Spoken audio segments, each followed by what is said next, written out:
you are you grew up in Ohio, a suburb of Ohio, Mhm. from my research, and you started off modeling. Tell us about how you transferred over into producer, actor, writer, you know. From modeling.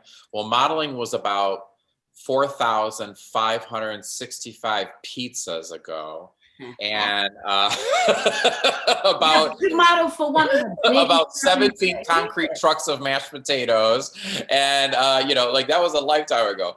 But yeah, I did start in the entertainment business, as a model, and it seemed like that was what in Ohio, that was what people around me that were in the entertainment business, that was what they pushed. They wanted, they were like, oh, be a model, be a model, and I never could really wrap my head around that. I don't really take myself, very seriously. So, like posing and doing all those things, it always was kind of funny to me, But in my head, I was playing like a role already. I was pretending I was this person, that was a model, But then I got to do a competition in New York City, where they brought a bunch of agencies together, and the agencies had to pick like their top, 5 girls and top 5 guys, and they would go and they would compete in these categories. And they sent me as a model, so I had to do like runway, and I had to do like swimsuit, and I had to do all these fun things. Swimsuit, wow, that was definitely a long time ago. but they wanted me to do these things, and but the competition made you join all of them. You had to do a commercial, you had to do a drama, and then you had to do a comedy. So I went there competing as a model, but I won all of the acting, challenges, There so you after, go. yeah, it was kind of fun, out of 500 people. So like after that happened, I got the bug, I wanted to act. I wanted to pursue more of it, so, from then on, I moved to Chicago, Mhm. and I, did stand up, and I did the whole Second City thing, and, started with some independent films and things like that. And it's just been, uphill since then, going, trying to get to the top, and, be the best that I can be, for myself, and for what I would like to accomplish in the industry. So that's it in a nutshell, I guess. Yeah, I noticed that you studied at Columbia. You also took some studies at Second City and also the Green Room. That was when you did all your theater thing, get familiar with doing theater, right? So Yes. then you would go on to do your first series, which is called what was it called? Family Family values. Values. Yeah, we wanted to do, that was the very first thing that J&R Productions produced. We wanted to do kind of like a nod to the three wall comedy, like Facts of Life or Silver Spoons, or one of those Mhm. old 80s or early 90s comedies where it was filmed in front of a live studio audience. Even though we didn't film it in front of a live studio audience, we still treated it like a three wall comedy. Okay. We did a single camera, and it was a lot of fun. We ended up doing 6 episodes for it, and at the time it was on. It was really fun. We got to work with a lot of Chicago talent and a lot of Chicago crew members, and it was probably not that. Not that everyone's not doing great stuff there, but it was probably one of the first projects where people could work on multiple episodes, and a lot of the talent got to know each other. So like I always like take credit that Family Values kind of brought a lot of people together, like they got to know each other and got to see who was who in Chicago when it came to acting, and the crew. So it was on Amazon Studios, which was a way different than what I it mean, is you have now. to be really, really proud to come out of theater school and do your own production, have your own production company, and actually have it picked up though by any Right. Amazon, especially, you know. Well, back when that we did that, not that I'm not proud of it, but back when we did that, Amazon Studios was a place where independent filmmakers could submit work and they could get feedback and things like that. So, when we put the episodes up, it streamed and it was in the top 45 for, about a year or so. But then Amazon, exploded and it's, something completely different now. So I don't know if Family Values would be able to get on Amazon now. But yes, I was very proud of it at the time. But, we watch them now and, they're not, it wasn't that long ago, but we watched, it was like 2013, 2014. We watch them now and they're still charming and they're still cute. You see a ton of issues and, problems, for something, because a lot of the crew and a lot of the people that were involved, it was their first time doing something like that, so we were kind of like all learning as we went. Roberto, my partner at JNR and life, he's always says it was kind of like school. We paid for school, to go and learn how to do all these things. It was a lot of fun. But we were glad we accomplished it. It was fun. Okay. I noticed in my research, you received writing credits for that series. How did that make you feel? Getting being a notable writer. You get what I'm saying? Like, what was it like saying, hey, seeing your name going across the big screen? It's so weird, and I always get scolded by friends and people I'm close to for saying this, but I don't consider myself a writer. But I guess I do. I do write, but I don't like. It isn't like it isn't my passion. It isn't something that I feel is like make or break for me. I write things that I think are funny. A lot of the time, like Family Values, I didn't even know how to use a writing software. It was like all written out, like on WordPress or whatever. And the crew would get it and go, "What is this?" It's just a lot of words. And then people would, like our producer Dan Kiggins, and we'd sit down and the director Tim Abel and Andy Citron, we would sit down and they would reword things and change things or change timing and stuff. I'm not really I believe in the writing sometimes, but I'm not really attached where I don't feel like it can be collaborative. So I enjoyed writing it, but I don't know if I ever, like I said, I don't really consider myself a writer. I do have things that I've written since then. And I always like to send it out to people who I feel are way smarter than me to try to, fix it or to fine tune it. But I mean, it's fun writing, but I write the way I talk, which is like a dipshit from Chicago. Whoa, no. According to the things that I have seen so far, I think you do a pretty good job. I appreciate that. Yeah, I really, really do. It takes a lot of work to write the F word every other sentence. Hilarious. Check it out though. Question, is it challenging separating yourself from acting, producing, and writing when it's time to get in mode? Especially if you have several titles on a production that you're involved in. Like I said, usually the writing is cool because you write it or someone else writes it and it's done by the time you get to, on set. There's some tweaks and things like that, or actors will change things to accommodate their personalities or what they bring to the table. But usually I don't have to wrap my head around the writing on set. There's, a script team and people that are watching all that. But the producing and acting, I have done it quite a few times. It just depends how much the role is demanding. I've done things where I'm filming, every other day, or I'm filming, almost every day, and I'm producing. And that was really challenging, and I don't recommend it to anybody. But then there's other times, where the role is light, where I film a few days and then I'm off for a week, or something like that, and the producing doesn't suffer. But it is difficult to do both on set.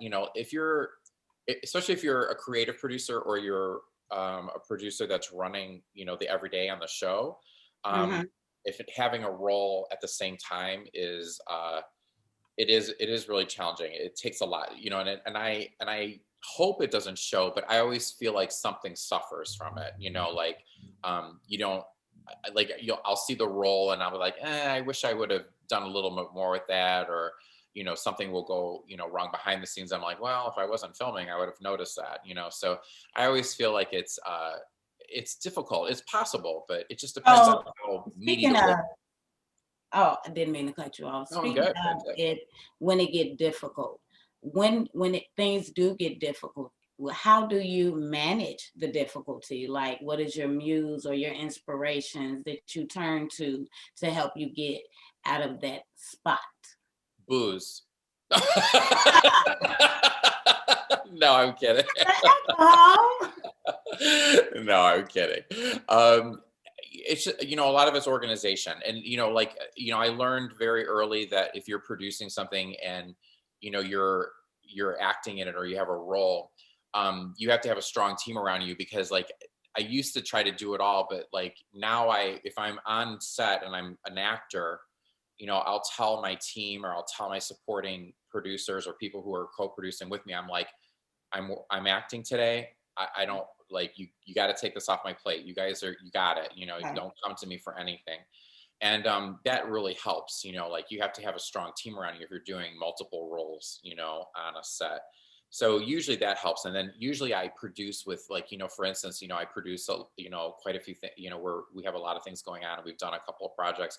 Lance Paul from Ginger Knights, and he'll act as well. So when he's acting, I'll take on the producing, all the grunt of it. And then when I'm acting, he takes on all the producing grunt of it, So like I have a team around me. Or Roberto, Roberto is always, taking a lot of slack when I'm, performing in front of the camera. So that's how I get around it. I just have a really good team around me. Well, I know what that's like. It's definitely important to have a team that's proactive and supportive all in one. Uh, we didn't talk about how you got into acting. Now let's talk about some of your work, okay? You recently did a short drama film entitled Patrick, where you played Mr. Campbell. You received Best Ensemble and also received the Award for Excellence. Tell us more about that film, and how did you get the role and things like that? And how did you feel, getting an award for, Those awards actually went to FFS Films. That is a production company that we helped produce the film, but that project itself was not ours at all. We came on as a producer, and I helped, like whatever they needed me to do, run the show in any way.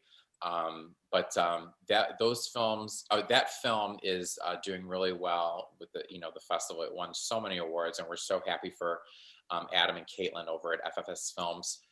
They did really well with that. So those awards, they get the credit for. But we were happy to be involved. And Mr. Campbell was a supporting role that I did to fill in some blanks, just so they could wrap their head around, the lead roles in that. So like, I was like, let me take that role so you don't have to think about it, but Mr. Campbell is a nice accent piece, to the true cast. He was just a supporting role. But well, yes, you also received the Best Supporting Role in the Unbordered International LGBTQ Film Festival. Tell us more about that, will you? Yes, that was my supporting role that I got with Devos. Me and Marissa Jarrett Winokur won those awards, and that was for Devos. Devos came out just a few months ago, now on demand. Yes. And that was really a great honor. When you win an award for anything, giving you a nod to something that you worked so hard on. It's always exciting. So believe it or not, that was one of my first acting awards I've ever received, besides that competition I told you about way back in the day. it's one of the About first. the swimsuit competition. I was not winning for swimsuit, let me tell you. But I think I think I won the hot dog eating contest. No, but no, it was that the one that you're speaking of, the Unbordered. That was one of the first acting awards that I've received. I've received producing awards and different types of awards for production, but that was one of my first acting. So I'm extremely proud of that one, you know. And as I said, Diva's now on demand. So if you guys want to, You currently live in California, right? What's that? You've been living in California about 6 years now. Yeah, we're going on our 6th year now. 6 films, 4 shorts, 3 music videos later. Yeah. You've been a busy man. I definitely can't wait to check out more of your projects. Speaking of, we're definitely going to talk more on this new project coming up, Never and Again. But before we do, one more question for you. I'm sorry, tongue twister here. Let me get together. You know, you have been notated for your role in Halloween. Tell us more about starring alongside Danny Trejo and Jim O'Heir, Tom Sizemore, and Robert Clark. How was that like? When I look at your film and all the things that you play in, I noticed that you're kind of like, you like comedic roles. You take more on the comedy side. Mm-hmm. Would you consider yourself a comedian of sort? I mean, I like to think of myself more as like a character actor, and character actors usually are, you know, they're lightening the mood of the, you know, the film or the story, or they have a specific purpose to the story, you know. I just always felt more comfortable there, you know, like like I said, I don't really take myself too seriously. So I've done dramatic roles before. You know, I've done Orphans of God, which where I met Miss Foster here with us today. Yes. You know, I did Orphans of God, and that was something that I wrote, and, you know, it did really well with festivals. And I was really excited about that role because it got to show, you know, a more dramatic side of me. But I think that my wheelhouse and what I'm more comfortable with is, you know, making people laugh, or lightening the mood of maybe something that's a little, you know, heavier for the audience to watch. It's always been, you know, something that I felt like I excelled in. So Halloween was the first, you know, feature film that J&R Productions did. And we were really proud of it because it got full distribution, which was our first film, which is not really as easy to do as people think it is. And, you know, we partnered with Summer House Pictures, which, you know, they're the lead production house on Never and Again that, you know, we're here talking about today. And 29 Productions, which is, you know, Shannon and Suzette Brown from Chicago's, you know, their production company. So we were all working together to do Halloween, and Halloween was something that was like, we were really proud of that one too. It was a lot of work, and we had a lot of personalities and a lot of that A-list type people, you know, so, you know, we had to, you know, learn on the fly how to deal with scheduling and things like that, you know, dealing with so many personalities. And it's done really well.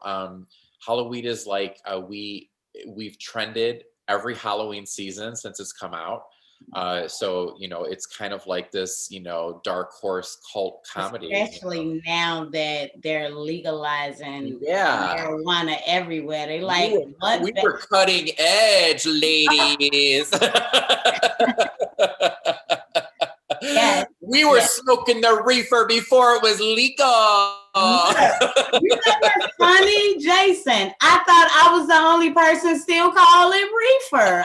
People be like, reefer? I think people that call it reefer I don't smoke it. So, you know, the Mary Jane, the grass. Oh my gosh. What is, my friend Caleb called the devil's lettuce. Oh, Lord. I think that's really funny. Well, that is one of those things that has definitely metamorphosed and had a million different names. It's definitely mutating. You know? Ganja, drug, smoke, Yeah. Dope. Yeah, it got a million different names, you know. Anyway, let's keep it going. So I got your After Chiqueta, we have Denise coming in.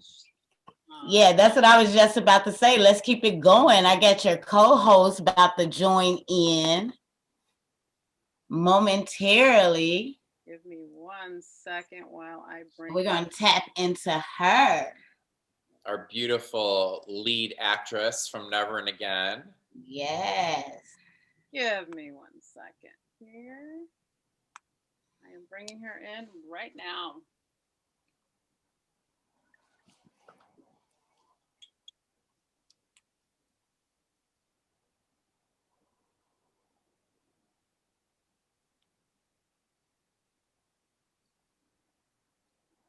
Come back.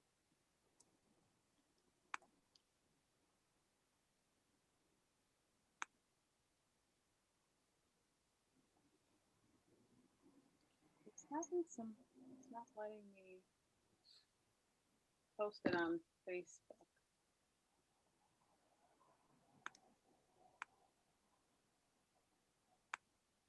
Well, we should be still talking while we're waiting for her. Yes. Go So ahead. Shoot. Coming on. Shoot. let's keep it going. Keep it going. Keep it going. It's coming. So anyway, where did I leave off with you, Jayson? We were Let's talking talk about Never and Again. Let's start it, girl. Let's start it. So Never and Again, how did you come about being in production with Master P? What is her name? I got it here. I wasn't at that part yet, but let's get there. So the producers is Master P, Romeo Miller, and Christy Kilday. Mm-hmm. How did you guys come together and say, hey, I want to be a part of this film and so forth? Tell us more about that. So LazRael Lison, the director and writer from Summer House Pictures, and his partner Tatiana Jakova, they approached J&R Productions about helping them on their next venture because we had worked together doing Halloween. So they had, they decided that they were going to do Never and Again, and they, we read it, and we had some meetings back and forth about, direction of the film and things like that. And just one day at random, I ran into Master P at our post house when we were doing post production for Devos, and I knew, how to get a hold of him, and, we met Christy, and Christy, has become, very close with us. She's a friend of the family. And we, when I was talking to Laz about Never and Again, we were going through characters, and, Boss Man, who, owns the VIP bar where, Denise and her girlfriends end up in the film. He was like, oh, I go, who do you have in mind for this? This should be somebody like iconic, somebody big. And he was like, I was always thinking of like maybe someone like Master P or, and I'm like, what? I can make that call. I know how to get a hold of him, so we kind of like, it was kind of just like good timing, everyone on the team, has such respect for Master P and Romeo, and Christy Kilday and Master P are partners in Genius Minds, which is Master P's production company. And Christy is also, has a post house, like I said, so we have worked with her many, many, many times with post and trailers and posters and, things like that for film. So it was kind of like a good collaboration, just getting everybody finally together in the same room, and to get started. And then when Master P was brought on board, we immediately looked at his daughter Symphonique for one of the roles. She's an amazing actress, and she was perfect for one of the roles. So Summer House, hired her. And so it was kind of like a family affair. We had Master P and Romeo and Symphonique, so it's kind of like, a little Miller love fest. It was. And it was a great collaboration. I can't wait till we get to talking about the film. Where's Miss Boutte? Where's she at? She's trying to skip out. She's trying to, she's trying to connect. She's trying to connect her audio. Oh, okay. Well, anyway, so on set, let's have some. No, we're not going to talk about that. Let's have some fun. It's Valentine's Day. It's Valentine's weekend coming up. You get what I'm saying? I noticed in researching you are a dog lover and all that, COVID's going on. So let's talk about what are your plans for Valentine's Day, like in light of COVID and all that? We are going to stay at home and be with the babies. I have 2 brand new twins, Sadie and Sebastian. Those are our red-nosed pit. So beautiful. They are beautiful. I've seen They them. are heartbreakers, but they are naughty.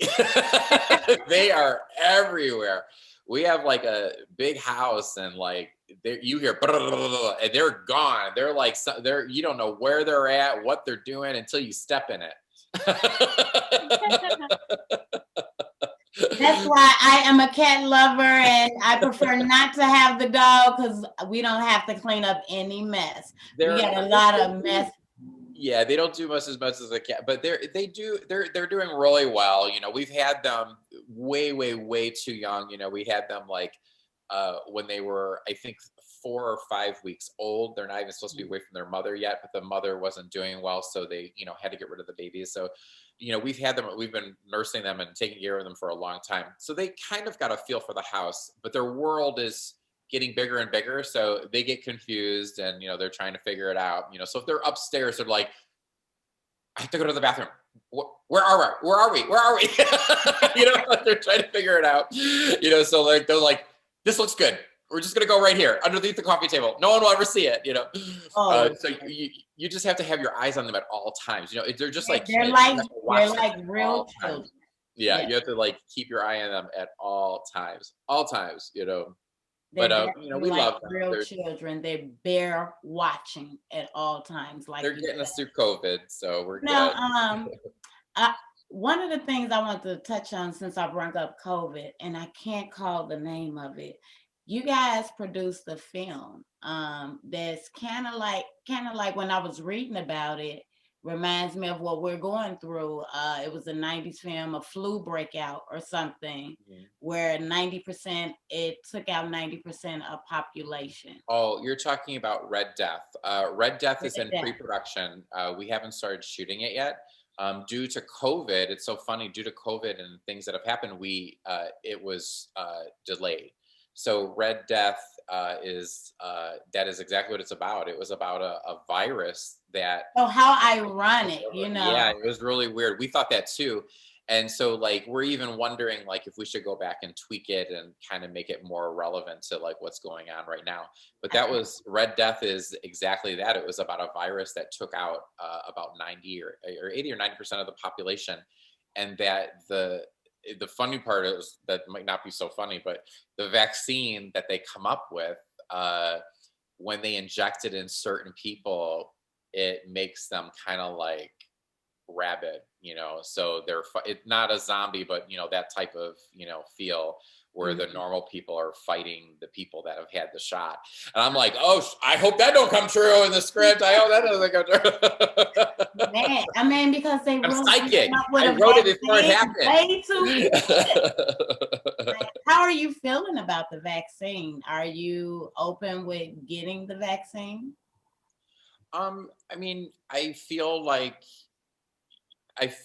you take, I don't feel that the risk or the chance is any greater than when you get a flu shot or you go and get, inoculate, you know what I mean? Like, I feel like, you're taking a chance, whatever you put into your body, in some sort of way, but there's got to be a time there's got to be a time where you have to trust science. You have to, It's true. you have to believe that they don't want to hurt us. But, I don't know. I'm a little, like, obviously, there's, you watch the news and you get nervous and everything's, there's so much going on, it's like, but It's I all about feel like, trusting the what do process. we do? Going to sit around and do nothing? We got to do something, Right. You got to trust the process. Trust the process. Right. And it's due process that will get us all through everything, right? Exactly. I'm sending Denise a message here. Hey, we got the There she is. There she Miss is. Hey is in the building. There, uh-oh. Oh, she's done. She's like, I'm out. Still no sound? She's like, I'm done. I'm good. Not yet. Not quite yet. Well, I need to flip my screen real quick. Give me 1 second.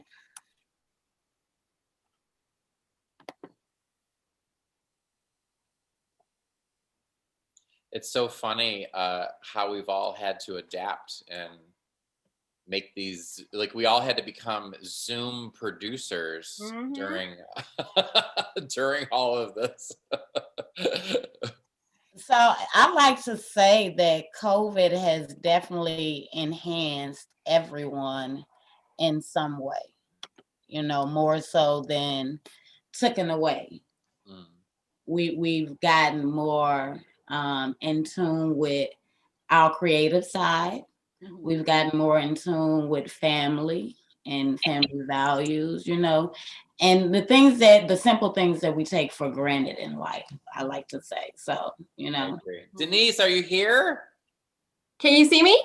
Hey, we can hear you too. Hey, what's going on? Day. Hi. I am She Bananas. I am the host. It is such a pleasure and an honor to meet you. Happy Friday. Oh, happy Friday. I've been thinking it was Saturday all day. Girl, you would have look missed tonight. this interview, and I wasn't gonna miss this for nothing in the world, child. Aww, Like, I watched that movie 4 times, y'all. 4 times. Like, are you serious? Seriously, like, I love the movie, and I'm glad I did watch it 4 times, because I was telling Jayson how I noticed each time I missed something in the movie that played a vital part in another part to the movie. So, Oh, thank you. Yeah. Appreciate it. You look good tonight, girl. What's that? You look good tonight, girl. Yes. Oh, Yeah. I had to step up my game for you, Jay. You got that lipstick matching the sweater. I see you, girl. I see you. You seen it? You seen it? Dude, I was rushing home. I was like, oh my God, I hope I make it. I hope I make it. Yeah. I don't know if you guys know this, Mara and Chiqueta, Welcome, but Denise is my twin sister. We are identical twins. We are identical. We are. twins. Oh, Yeah. You know what? I see the resemblance. She's a little Now, older. that's about to ask you guys that. Sure Isn't was. that something? Yeah. But we were reunited like 2 years ago, so we had no idea the other one existed. It's kind of, So y'all were kinda like that sister, right? Tamara Mowry thing. Exactly. We didn't know. gotcha. We didn't Gotcha. No idea. Yep. Yeah. Separated I'm at gonna birth, keep my but mouth we're shut back so you can get to together. know Denise. I'm gonna let you keep my mouth shut so you can get to know Denise. She's more interesting than I am, anyway. Whatever, Jason. Whatever. I think you both have phenomenal rapport when it comes to the things that you've done in the industry.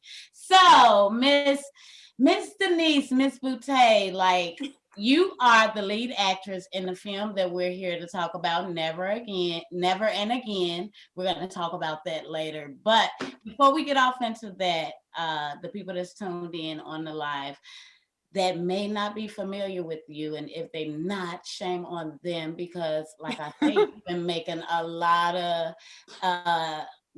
news and a lot of ruckus in the film industry.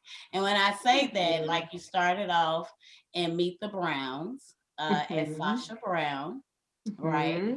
and you starred in Why Did I Get Married as well, a Tyler Perry production.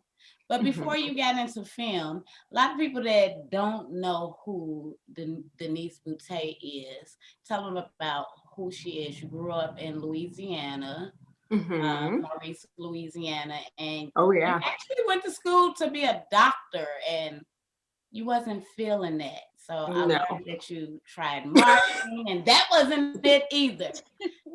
Take us Boring. on the journey, girl. I was bored.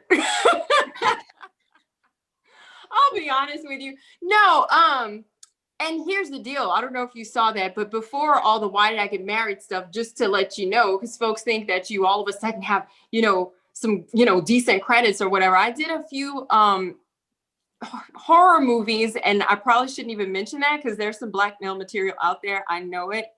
But for food and footage, girl.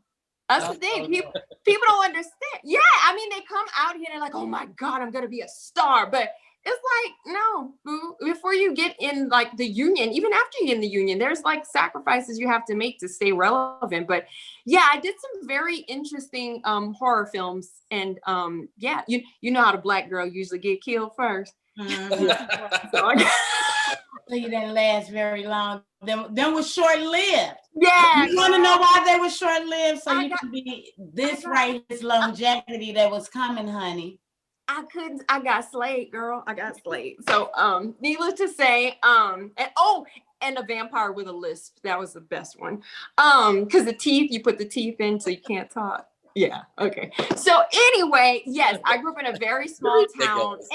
And to be honest with you, I just didn't know what I wanted to do with myself. My parents were, well, mama doesn't know how to get on live. Okay. My parents were very strict. Okay. And so I really didn't get that much exposure, to the outside world. But what I knew was when folks talked about their kid, they were most proud. Like, oh, my doctor, my son's a doctor. My daughter's a lawyer. And so I was like, well, shit, I don't know what to do with myself. So, okay, I'm going to pick one. I don't like to read that much. So I'm going to be Dr. Larga. I'm going to be a doctor. Yeah. Not realizing you got to do just as much, if not more reading as a doctor. But I got there and thank God, I got a scholarship. So that allowed me to go, elsewhere. So I moved to Baton Rouge, Louisiana, and went to LSU. And it was an awesome experience. But once I moved into the dorm, I got more, acclimated to my surroundings and other people and other thought processes. And one of the girls in the dorm asked me whether or not I wanted to join her in one of her mass communication classes. So I went and I was like, you know what? I can talk. I was like, I may not want to read, but I sure as hell can talk. So, and I got a communications degree, minor in marketing. I interned. And one of the spots in Dallas that I interned at gave me a job right out of school. So loaded up the truck and moved to Dallas. So, yeah, that's kind of. You did marketing, and while you were doing marketing, that didn't turn out too well. And you decided. I was bored. Honestly, I was just bored. And that's what I was saying. Like, there's a bit of relation to the character in the movie, and that I did all this stuff. I worked really hard, but there was still a void. Like, there was just something, like, I did all this. I worked so hard. Now I got the job, the house is decent, now what? It was like, I'm bored. And that's about when the time when other opportunities presented themselves. I was working at, Fossil. I don't even know if they're still around again. Okay. Oh my God. Yeah. Fossil. That's where I worked. And so they were doing a campaign. That was right next door to the rave. Oh my God, I remember that. I remember the rave. There you go. Oh, you must have shopped there, Jayson. What you know about I still shop at the rave, girl. There's still stuff online. Yeah, I still squeeze my ass in there. I'm wearing rave right now. Oh, yes, indeed, honey. Oh, yes. I'm not going to tell you look like rave because that might mean something different.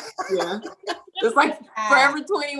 But you can always find something good in those stores. So let me shut the hell up, okay? I still shop at Forever 21 sometimes. But yeah, and they were like doing clothing. And so they wanted folks around the agency, around Fossil to model the clothing. And lo and behold, one of those went in one of their stores, and I had an agent, they actually approached 3 of us at Fossil and wanted to know whether or not we wanted to be represented. And we all went to lunch. We're like, oh, that's so funny. They think we're mom. And we all like took the meeting and we all signed up. We all signed up. And it's like, this is pretty cool. This is fun, And my first campaign was for the Texas Lottery. So I was a Texas Lottery girl with the big hair and the sequins dress and all that. So when the lottery numbers would come out, I did that. Oh, wow. I know, right? So I learned that you weren't even trying to act. They just kept on saying, hey, I like what you're doing, but I would prefer you to be on screen. Yeah, the next account I did was for Pampers, and we had cast a girl to do it. And when the clients came over and, were there for the shoot, they, saw the girl we cast. And for some reason, they were just like, you know what? I think we prefer her look better. So, why don't we just, kind of switch it out? I was like, oh, thank you so much for the comment, but I don't do that. And then my boss at the time was like, oh, no, you do that if that's what the client wants. Now, wait, were you the one wearing the diaper or were you? I didn't tell you guys it was the Pins commercial. I said Pampers, okay? So, but Jayson, it was the Pins. But anyway, so they made me, so needless to say, they paid the girl. She left, and I had to look at a baby on a picnic blanket with some other chick. I still have the photo, by the way. And that wasn't fun. Now that was not fun at all. Because I wasn't, a big kid person. So it was cool. But then I got paid $1 because legally speaking, they had to pay me some. So the chick, I don't know what she got or whatever when she walked away. Okay, but I got a whole $1. Whole $1. I got a whole $1. Yep. That's because you work hard. Like, from looking at all your films that you've been in so far, and I must say my most favorite one of all times that you did was let me see if you picked the one. It was Her Only Choice. Oh, that's my most favorite film, and I think one of the reasons why it was my most favorite is because I have a mom that is a breast cancer survivor. Me too. So, I seen another interview where you talked about that and how it meant so much to you to do something different and also relevant to what's going on. Can you take us on that journey? When you were asked to do the role, how did you feel about it at first, and how did you tap into the acting side? And it was I just thought about my mom. Like, anytime you think about that, it makes you super emotional, and at first I really didn't want to do it because I'm a very I'm like a faithful person. I'm like, you don't put energy out there. And I was just like, I don't know if this is something, that I want to do, because I remembered how devastating it was, with my mom, who is thriving. Thank you, Jesus. Till this day, she's 76 years old. But I didn't have a choice. Okay. I didn't have a choice. I always said that, I do the work because I want to affect people in a positive light. I want to inform people and allow them, if I can be a vessel, for that, so be it. And I had never, until the movie before, that's the one that most people reference, is For the Love of Ruth. I didn't even know I could do drama because most of what I had done beforehand was comedy. And so I honestly was like, I don't know if I can tap into the proper emotion. I don't know if I can cry on camera. When they say action, will I have something to give? And that one was easy. As long as I was vulnerable enough to tap into that. But I was very proud of the work that was done in hindsight, because a lot of, women tell me the same thing, that they had a connection to her, and that they could tell, like, there was something really real, that was going on there. It was, man. I know. I say my favorite movie because so often we as women and mothers, we feel like we don't have a choice when it comes to what we want to do for ourselves because we live for so many others, the It's true. husband, the children, and things like that. So I commend you for doing such a marvelous job on that film. Thank you. I appreciate that. Oh, and speaking of sacrifices, last night my husband and daughter were leaving to go to Louisiana for Mardi Gras, which ain't happening, girl. My husband just insists on going home for Mardi Gras because he's never missed it. But anyway, here's a perfect example of sacrifice. So they're in here or whatever, and girl, I made broccoli and stuff. I mean, they ate all the damn food. So what I'm supposed to eat? You know what I mean? They didn't know. They didn't know, but I'm just saying those are the minor sacrifices that you as a mother and a wife, make. Sometimes a little thing. I was like, well, God no, I ain't got no food for me. But you know what? They were doing you a favor. I think they probably ate it all because they know you love cooking for them. Another one of those things that I discovered in researching you. Okay. So they didn't want to insult me, right? They didn't want to insult me? Right. Oh, okay. It wasn't that they wasn't thinking of you. They was just telling you, man, this is It's so good. that I forgot you didn't have any, And then think about it like this. When we're cooking, we taste and we generally don't. Oh, yeah. Because we get full of taste, right? I was hungry. No, I was hungry, but yeah. You're But again, I sacrifice for them, So. That's what I do when I run out of broccoli. I order a pizza, girl. I know. We seen in the film. Always running to the meal. I keep saying Jayson broke the tension of the movie. Oh my God. And Estelle. If it weren't for those two, there would be no movie. Jayson, my favorite part, I swear to God, was when you guys were, because you were practicing and you took out your sandwich and you were just undoing your sandwich because you were so henpecked and your wife just take care. I mean, it was just so cute, but you killed that, Jayson. That was awesome. Thank you. I like, not to stroke your ego because, it is kind of big already. But you were so amazing. Whatever. I thought, I got to watch it again and I thought that, everyone did such a, great job, but Estelle she's. Oh my God. Yeah. Oh my God. Like we needed comic relief. You know what I'm saying? You need those people to break up the, because it's heavy. It could be heavy at times. So you need, those are key ingredients to making sure that people are just like, oh my God, this is depressing. Like you need, thank God, for them to break up the tension. So you killed it. Estelle in the killed it, yes. Especially when you almost let him die. You had one job, Jayson, and that was to spot him. Oh, you're talking about the garage scene. Oh, okay. I thought you were talking about Denise. I was like, I don't know. When did Denise let someone die? Oh, yeah, that was pretty funny. Really is like that's such movie magic, that particular scene, the weightlifting scene.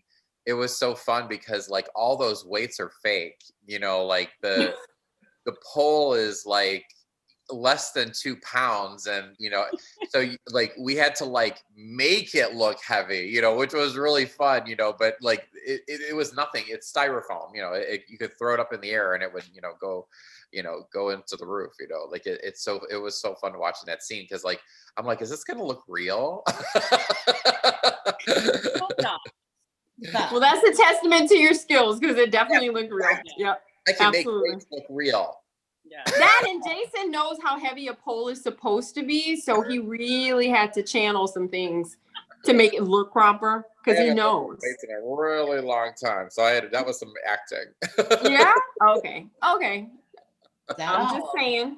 You've shared a lot of things, so I was just, I know how to lift a cheeseburger. I know how to do that.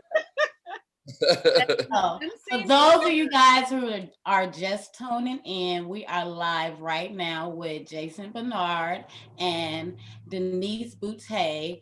We're about to start talking about the new film coming up. Yes, Never and Again.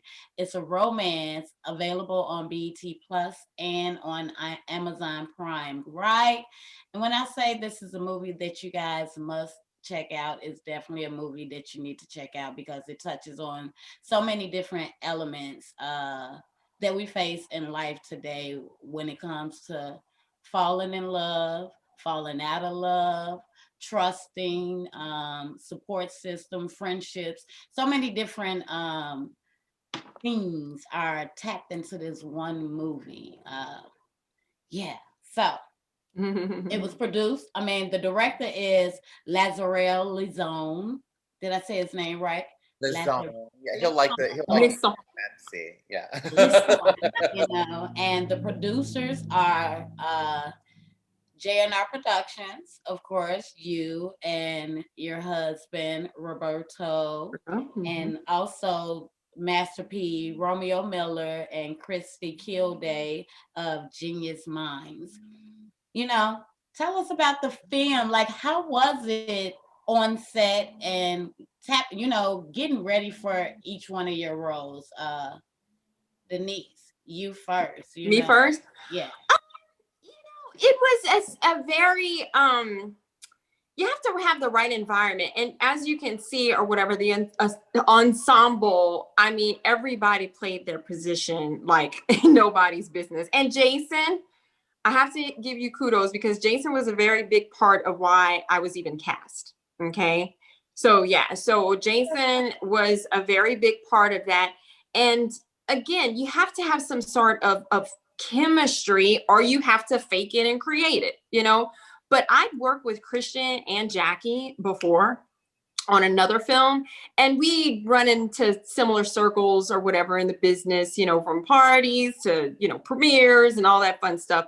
And we know a lot of mutual people. So of course I knew their work. Of course I had worked with them before. So I was very, very excited to do that again. Jackie is killer. Like he is amazing. Like he's so funny or whatever. So when you yell cut, sometimes I'm like, God, look at Jackie. Like I had to go and run to hang on to the emotion because he's so silly. He can be in a mood, like serious, and then all of a sudden just like break everything and everybody starts laughing. So that was the only issue I had with Jackie. I was having a hard time holding on to my emotions. Okay. But I mean, he's just, I loved him. And that was my favorite movie that he was in was ATL. Okay. So I didn't feel as if like, oh my God, how am I going to have this chemistry? How am this other person going to react to me?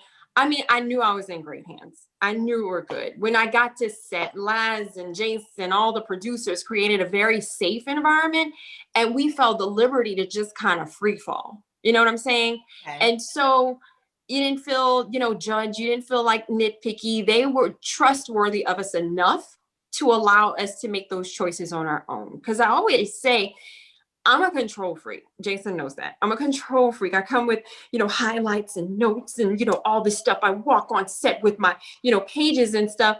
But when I get to set, I may have that, but I know that pretty much gets torn and goes into the trash. Okay?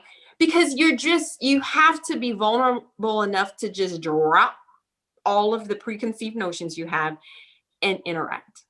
That's it. In order for it to look genuine and you trust the person that's on the other side of you and you simply are human and you're talking. You know what I'm saying? A lot of work goes into that preparation, but beyond that or whatever, that's it. I mean, you trust the other person to be truthful and give you what you need for you to respond. You know what I'm saying? So it was just awesome. I mean, it was really, like I said, comfortable environment, a friendly environment. And we have some pretty, racist scenes or whatever, but we didn't even really think about that. It was just like, and one scene, Jackie and I, like one of the more intense scenes, after we were done, it's like, all right, we did that, high five. And it was it. I mean, did you see what my mom posted on your wall, Denise? What was that? Did you see what my mom posted on your wall? Your She mom? goes, my mom goes, my TV was steamed up.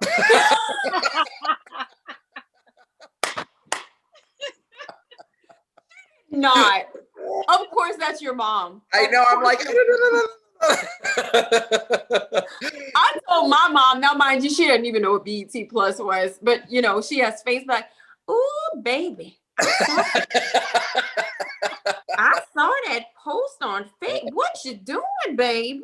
I was like, Mom, I'm not a whore. Okay, I know it looks that way. I was like, but I'm not. Ooh, but baby. Ooh, I don't understand how you, Mama. It's okay. If you saw the movie. The girl, do it. So yeah, so I had to forewarn some of my relatives or whatever. And I told them, I was like, I've done much worse, but it just would not be easy. So it just would not be easy.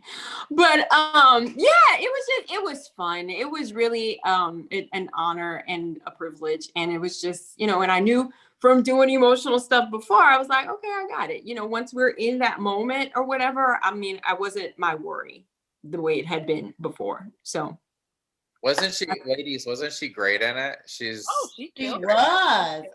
phenomenal, as were you with your parts as well. But Jayson had me in tears. Yeah, I mean, you cried because I was so bad. no, because you were so funny. I was like, oh, it was hilarious. I was like, that is so Jayson. That's so funny. I have a question. I have a question. Barbara, hi. Hi. I didn't see you earlier. Hi. Hi. I was busy. I was having technical difficulties. She's a producer. Yeah, I can't get it to. I couldn't get it to go on the scene page. It would only let me post it on my page, so it's on my page. That's me. I'm so technologically an idiot. It's okay. Well, we were saying before you came on, Denise, it's like in this new world, we all had to become like Zoom producers. we all have to like figure all this out, you know. It's crazy. Even with auditions, it's like, okay. Oh, and auditions. Okay, question, Jayson. Who do you read with when you're doing auditions? Roberto? Roberto, and it is painful. Now, is it okay? So, question: is it painful because will he read with you? Will your husband read with you? I can't. He's so judgmental. Oh my God. Yeah. Roberto, he will read something like, "Why you said that?" Oh, but isn't your husband your manager? Who, me? Yeah. Hell no. Oh my God. I thought I read your husband was your manager. Well, I guess he is kind of my manager. I've been with him we actually share a manager. Our manager's name is Jasper Cole. He's amazing. Shout out to Jasper. He helps produce Never and Again as well.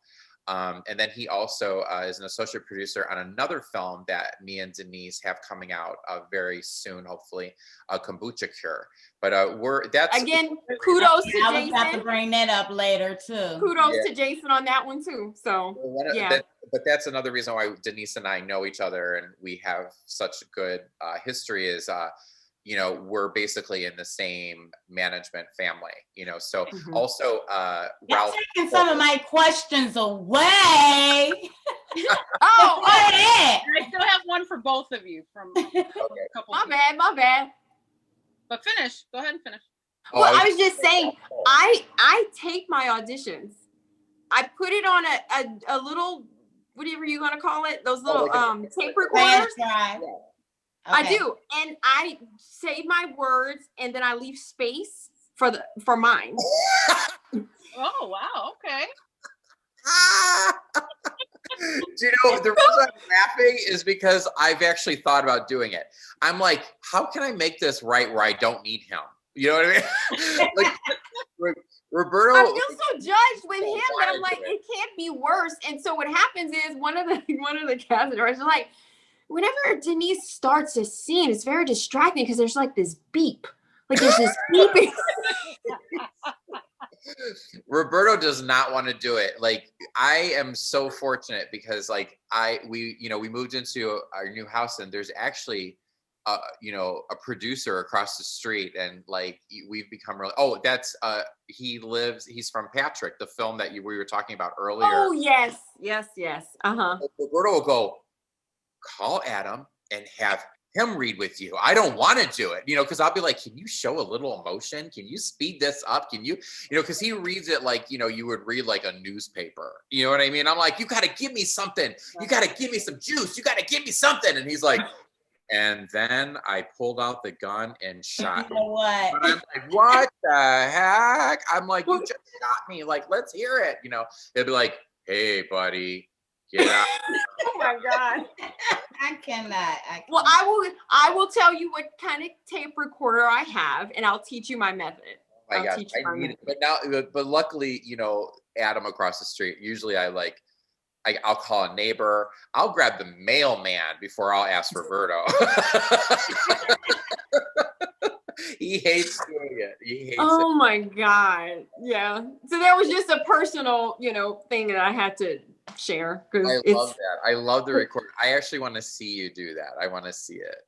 I'll show you. Yeah. But I've learned to turn it on and then give it a little space. Do you disguise your voice? Yes! Oh, sir, get out of that truck there, mister. Yes, sir. Because then it sounds like I'm doing all my life. Yes, honey. I do it. Kids, but I do it all. Yes, indeed. I gotta hear it. I need it. A bipolar audition. If I had my tape recorder closed, I would just turn it on. I need it now. I need it to be sent to me immediately after we end this interview. I need it. I need it sent to me right away. I had to be honest. I had to share that. Yes. I love that. So, okay, sorry. Marva, Okay, I'll hijack your interview. Anyway, Mara, Yes. y'all are tuned in to On the Scene with Jayson Bernard and Denise Boutte. Our director and producer, Mara Foster, has some questions. I am your guest host, She Bananas. Thanks for tuning in. Y'all make sure y'all share this live. Okay, so I have a question from Marquita. She would like to know from both of you, what was your favorite scene in the movie Never and Again? Had Denise. There were two that were fun. In fact, I got reminded of it because I didn't even realize. I like the fun, lighthearted stuff. I like when we were walking down, strolling down the the walkway in the park, and it was just like we just kind of ad-libbed a lot of that stuff. So it was just fun. And I like the park bench scene where we're meeting the ramen and stuff. Like I just like the lighthearted, heavy stuff. Lighthearted stuff as opposed to the heavy stuff. The part that surprised me, which was really cool, is that Christian, whenever I was having that moment and I'm being vulnerable in the kitchen, like this dude doesn't give a crap. And then he comes and he just does this hit. And I was just like, I just felt like I just shared with you. And he just did it. I was just like, wow. I was like, keep that shit. Keep it going. Because it was humiliating. It was humiliating. Let me tell you something. I bet you there are. He hit it on the head because that's how insensitive husbands can be once they have fallen out of sync with their wife. You get what I'm saying? Like, okay, I hear you, but I don't hear you. He was worried about that stuff. That's the small stuff. Like that's what it felt like. Like he was petting our pet, like our dog. Like, all right, Sparky. But let's be completely honest here. How many people really would mind Christian Keys giving them a little swat? That's why Jasmine stayed. I mean, that's pretty much what it was. Jasmine was like, you know what? I don't know. He's sexy. I mean, Christian can come over and swat me. I mean, it's not. I'm kidding. Roberto must be out. He must be out. He locked him in the basement. Yes. But I don't know. Those for me were fun, and I was very proud of myself. You know what I was most proud of? Smoking a cigarette. Okay. I wanted to ask that. That was one of my questions, actually. Were you smoking a real cigarette, or do you guys have like the electronic cigarette? It was weed. She was smoking weed. Wow. She was smoking the Mary Jane. She was smoking the devil's lettuce. Look, And Barbara, did Devil's you lettuce. see how Jayson just got real grown? It went from reefer to He weed. knows a little That's too what much. I forgot it. Weed. He was smoking the reefer. Jason, okay, but wait, you got a little too much now. What is the devil's lettuce? What is that? That's Caleb gave me that. Caleb told me that one day, and I literally cracked up for 15 minutes. He called Devil's it lettuce. devil's lettuce, and I lost it. I lost it. I love when the kids give me new little fun things. Oh my God. That is funny as hell. No, I mean, I was very proud of myself because no, we didn't have fake cigarettes. And I was like, how in the hell do you smoke? Like, oh my God. And I have to make sure I practice before I choke. So one of the guys, I guess he was a gaffer. I don't remember. And I don't remember his name. He would go on smoke breaks. So I got the cigarette and I went and stood up by him. And I was like, okay, show me. Like, what are you? He was like, well, here's how you drag on it. Here's how you do it. And he's like, but you gotta take it in your lungs. I was like, oh, I can't take it in my lungs. He was like, okay, but you're gonna have to pretend. He was like, you gotta take it in your lungs. I was like, okay, so how do I hold it? So he showed me how to hold it. I was like, okay, so how do I flick it? I was like, do I do it? Oh, you're like, no, no, no, no. He was like, let me show. So he was smoking and showing me how to smoke a cigarette. And then I was like, afterwards, I got mine and I was like, okay, I think I can pull this off. So I was very, very proud of that, I must say. Mm-hmm. I would have choked. Yeah. The devil's lettuce. We know. What about you? What were your favorite things, Jayson? I have, yes, Jayson, after you, is it how do you say his first name? LazRael? LazRael. Lison. LazRael, yeah, he's Yeah. waiting. So Oh, cool. answer that question and then we'll bring him on. I'll make it quick. I like the like you guys talked about the basketball scene, the practice with Jackie, Mhm. and I like that scene a lot. And then I also I do like the poker scene. You know, That was a good one. Mhm. I think those are fun scenes. Let's bring Laz on. I'm ready. All right, I'm gonna bring him on. Hold on. Yes. Here he comes. Are you at Laz?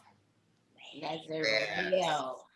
Well, I was gonna say Laz has twins, so he's really he juggles a lot. They're Ooh, beautiful. twins. Aw. They're So cute. he has twin babies and you have twin pups. Yeah, I Yeah. went out and got twin puppies to kind of try to like outshine LazRael's twins, you know. Are they So identical? Identical twins? They look like twins. they're pretty, well, one's a boy, one's a girl, you know. So they you know, they're pretty close. But I went out. I told Laz on another interview. I was like, I went out because Laz is like, oh, I got twins and they're so beautiful. So I went out and I got twin dogs. You know, I was like, look at me, Laz. I got twins too. Yes. I felt So, like, you know, How you but doing? That's why I didn't comment on it for a while. Because I knew the competition. I'm like, well, I'm like, they are beautiful. I'm like, they are beautiful.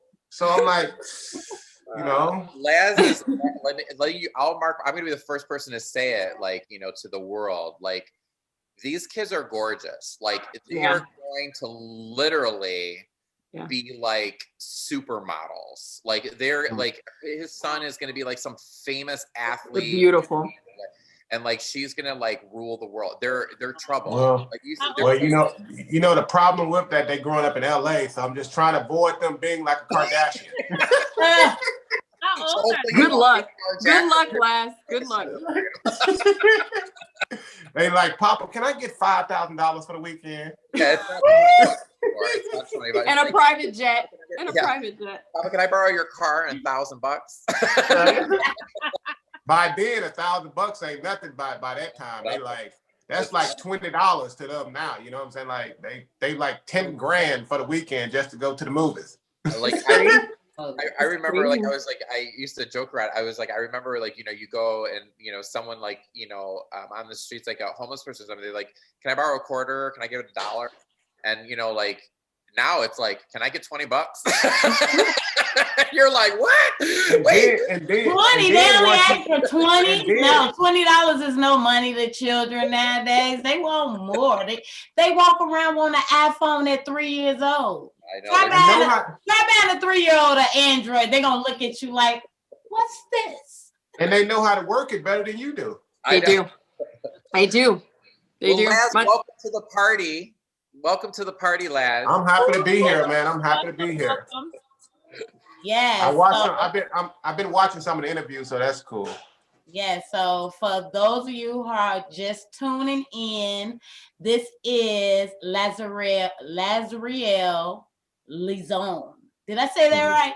Yeah, you said it right. I'm struggling with the name because it sounds French. It sounds like very romantic. Speaking of romantic, we're here to talk about this new romance film that you wrote, directed, and produced. Never and Again. Take us on a journey. What made you want to write a romance that touched on so many different elements of divorce, infidelity, trust, and so much? I always say that when I had the general idea of, I come from a background as far as football. And I wanted to do something was based on love. And then once you get the general idea down, it just kind of writes itself. That's the way I've been writing for so long. And just like kind of writes itself. And I wanted to like do something on love and like being a positive, kind of, and the culture just being about change and being about uplifting and not tearing down. And I just think Never and Again, because oftentimes the name says it in itself that oftentimes people say I would never do that. Then so happen they doing it again, And I want to focus on love and forgiveness and redemption. And we've all made stupid mistakes when we were kids. Thank God that some of the choices we made when we was kids that it didn't hurt us too bad, But in this case, it's about redemption and choices that are made and that affect the outcome of both people's lives. And you get a chance to somewhat make it right. Right. So when you were writing the film, did you have an idea who you wanted to cast for the film? Well, after this time, I just know I wanted very, very talented people. I wanted very talented people. Then once the script was locked and everything, and then you start thinking about different people, because a lot of these people I was fans of, and we, J&R Production, who's Jayson and Roberto, came on board, and then when they came on board, then Jayson took up the mantle and he, because with the character that he played as far as Wally, I had something else in mind. But then talking to Jayson, and I worked with Jayson on another film before, so I know his quirky personality. I know the way he is as an actor, the way he's like a comedian, a comedian. So he brought like such great characteristics to the character Wally, and then I can go on and on and on with Denise and Jackie. They gave me what I wanted, even more than what I expected. Denise Boutte is amazing. I followed her career. I followed the legends of Ella Joyce and BB Drake. I grew up with them, so I was able to work with people that I was fans of, and I knew. So in some ways I look at it like I cheated, because you hire the best talent out there, and so they automatically bring so much to the table in the first place. So all you got to do is basically like, I don't like that choice, but every choice they give is a good choice. But you just say, okay, I want to go this route or that route. But I can't say enough. It's one thing for me to write it, but it's another thing to watch them bring it to life. Thank you. But last to that, your foundation got to be strong, because I've gotten some really not so exceptional scripts. And if that foundation ain't right, it's hard, and that's why I was saying the manner in which you wrote it was how you even speak. Like just that in itself is huge. That's why I was saying a lot of times I'll go to the person, I'll be like, can I massage the dialogue? Do you mind if I massage the dialogue? I'm rewriting that shit. Like for real. Like I'm not gonna trip up. I'm never gonna trip up the other actor, and I'll always have the same intention or whatever, and I'm communicating the same idea. And I'll never, you know, not give the cue or whatever that's necessary for the other actor to respond. But I've done a lot of massaging and I didn't have to do that with this piece. So that's saying a lot. That's saying a lot. Because a lot of times people write in order to get a result or to advance the script, but they don't write the way people would actually interact and talk. It's very, yeah.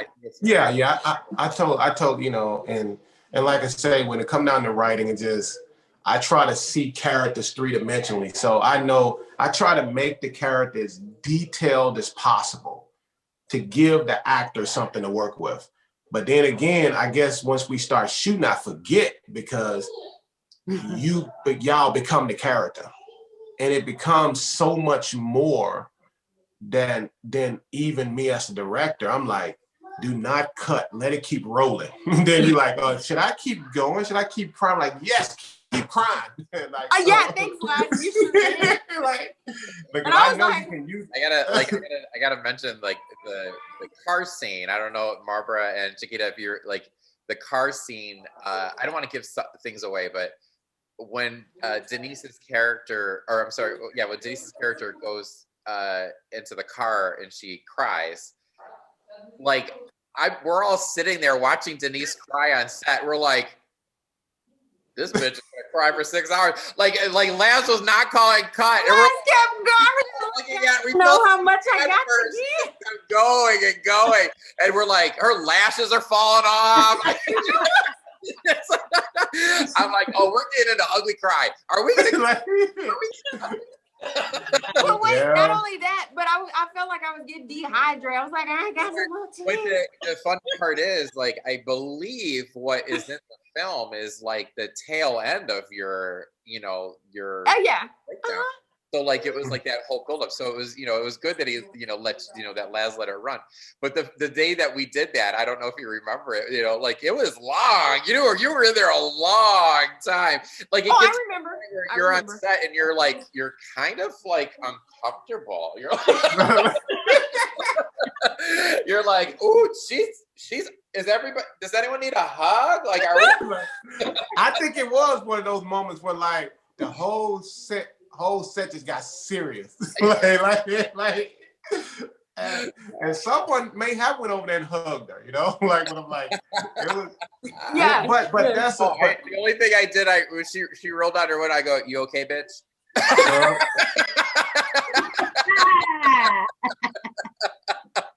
As only Jayson would do. As only Jayson would do. Oh my God. But it's a testament of the respect for all these people. Like it's all these actors.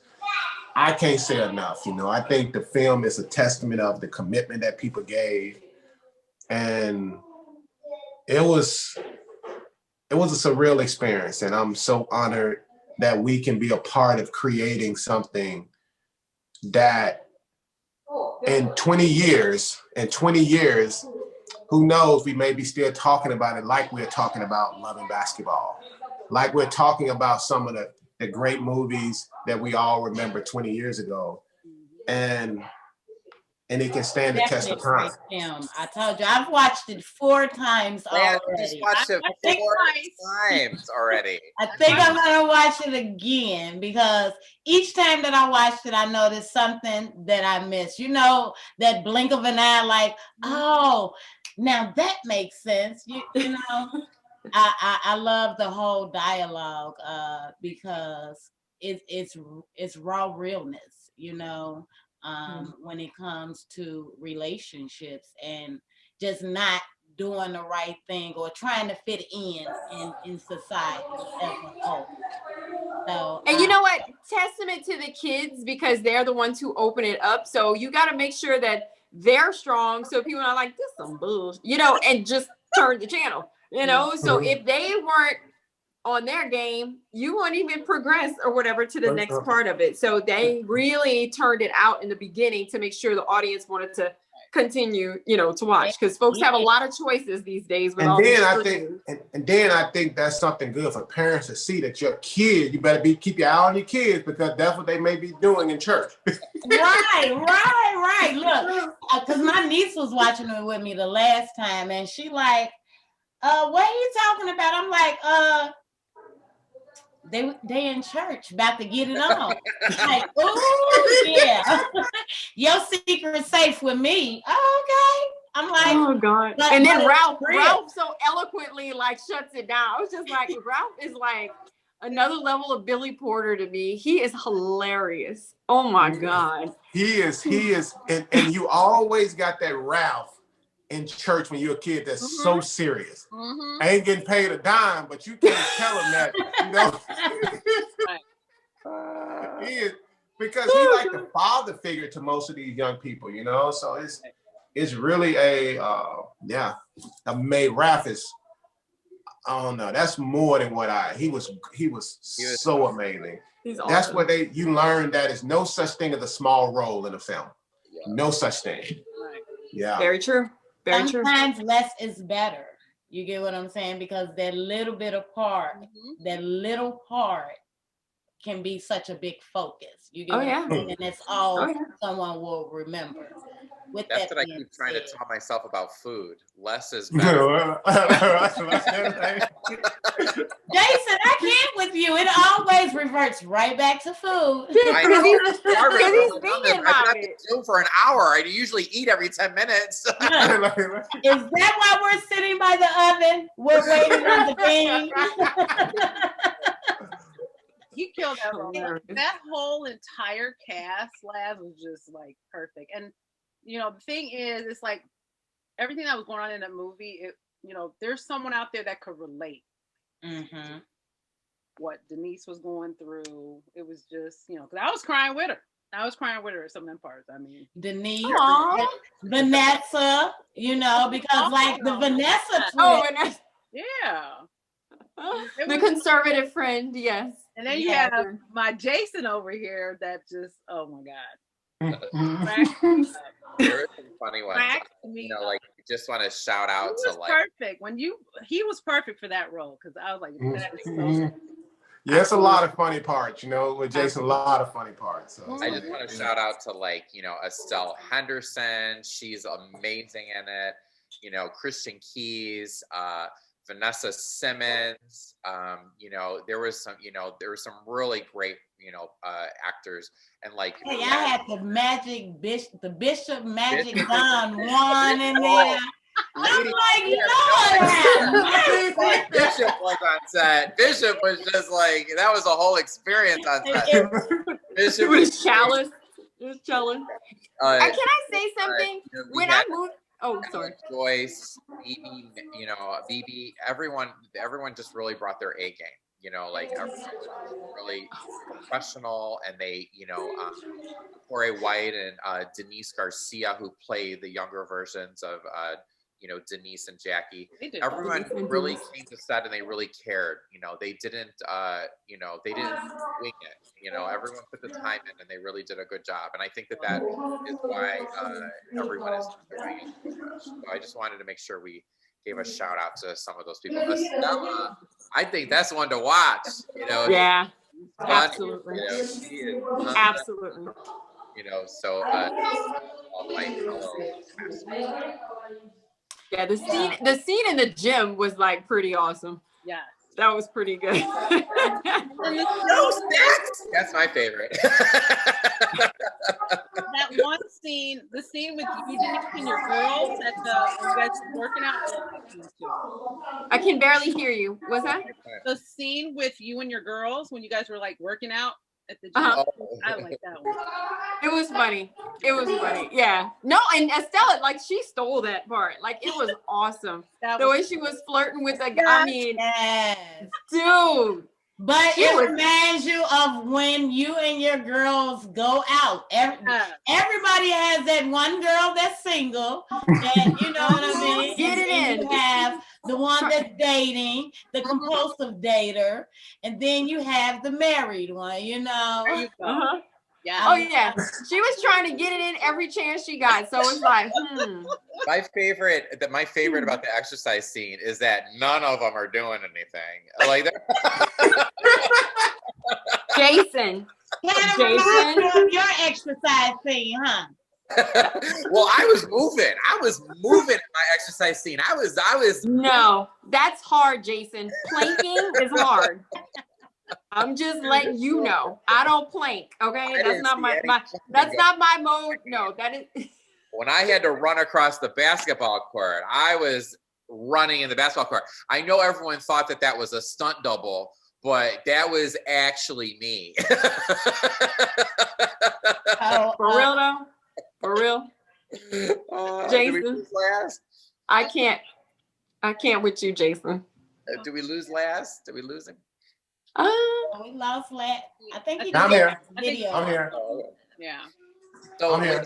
I'm gonna hijack your show for a second, Barbara and Chiqueta. So Laz, we want to know too. So we got asked before you came on, what were our favorite scenes that we did as actors. What do you think your favorite scenes were to shoot, as a director? Like, what were your favorite? Good.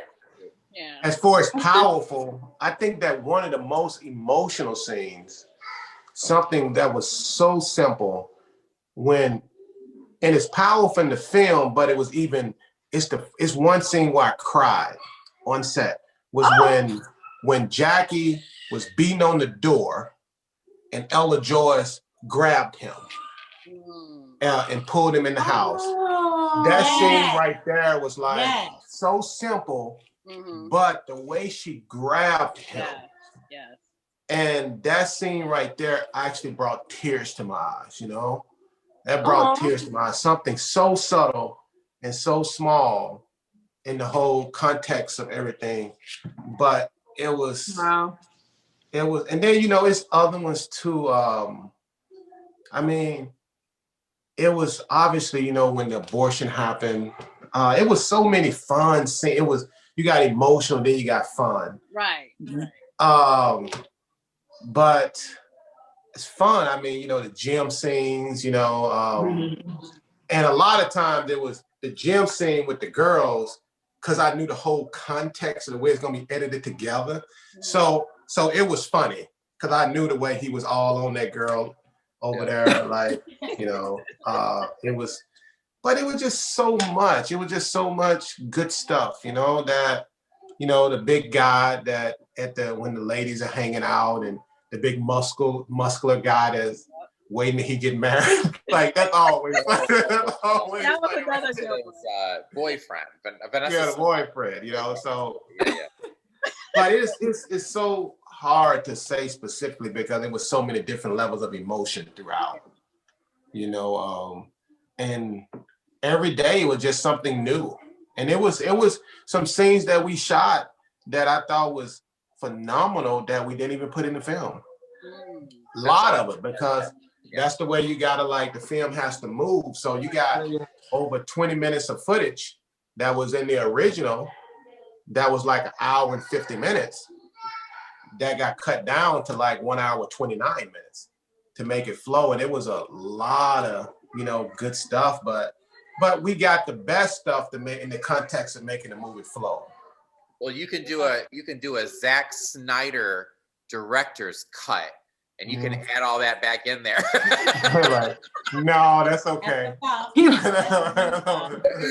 Like, that's too much work. That's too much work. I know that's too much work. I have another question for you, Laz. Can I call you Laz? Because they are affectionately calling you Laz, and it's that's fine. That's fine. What would you want your viewers to take away from the film? The most important thing that you would want them to take away? I would love for people to look at this, if you're in relationships, and be like, man, maybe I should, if one spouse is treating the other spouse bad, maybe I should treat you better.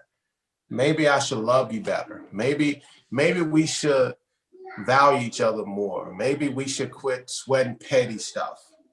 Maybe should tell, call a loved one. My whole point of this movie to me is like getting people together, having that moment. We're in a chaotic point in history coming out of 2020. But I would love for people to, at this point, like, they can sit down for 90 minutes, no matter what race you are. You ain't got to worry about hearing nothing on race or politics or anything like that. It's just a human story that's about love. And that's what I would love for people to take away from it on Valentine's Day. Just loving each other, not over stupid stuff, And to me, Never and Again is just two people fighting for love. And I think that that's a universal message that we all can relate to. And at the same time, bringing it back to the Black culture, just uplifting Black women, letting people know, like, you are worthy of fighting for. You are, even if somebody else treats you bad, it's some other man out there. Maybe things didn't go as well as you wanted to, but that man right there is willing to fight for you and treat you like the queen you are, Now, I'm not asking everybody to go back and reconnect with their childhood girlfriend, And if she married, that don't mean you can't go there and interrupt her marriage. Because every woman ain't unhappy now. Come on, guys. You're gonna get some hate mail for some men. You ruined my marriage. I know, So. Well, I want to touch on a few other things. You guys have worked with the director herself and producer of the show, Miss Marlboro. Let's talk about how you guys came affiliated and so forth. For us, we've worked with Marlboro before. One of our first projects in Chicago, we hired, I think it was, Marlboro was your first role, wasn't it? That was my very first, yes.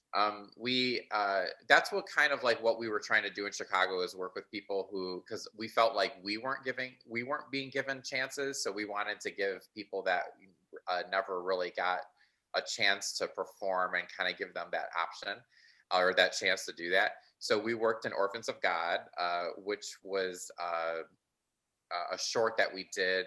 It was actually a longer short. But we cut it down and made it shorter to make it, like how Laz said, to make it flow faster and things like that. So it did really well with the festivals, and that's how we met her. She was in the. I love how everybody just. You are a blessing. Let me just say that, because you are the person that connected everybody, and that is so big. A lot of people don't reach back.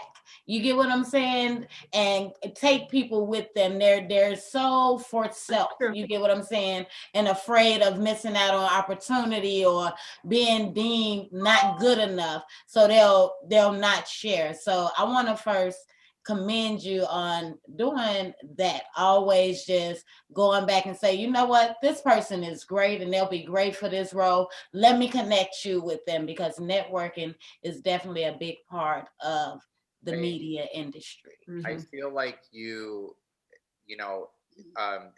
ugly side of this business is that it is hard. It is hard, and when you meet people that you work well with, or they're good people, or they deserve it, it's all of our responsibility to kind of like lift each other up. And I've never understood the whole thing where people kind of like keep things and they don't share, and I've never really understood it, because like I always think it's funny, like some of my actor friends that like I hear that they could have easily made a phone call, and they could have easily like got you in the room, or and they don't do it. And I'm thinking to myself, you're a redheaded green-eyed bodybuilder. How would I have taken something from you? You know what I mean? Like there's something for everybody, I have women friends that are actresses that, treat me that way. And I'm like, you're a woman, I'm a dude. We're never going to be competing for the same role. I don't understand why there's this weird thing between us, But like on the positive side, I've always felt like, you know, I try to, you know, like obviously I'm human and there's always things that are gonna, you know, affect me, but like I try to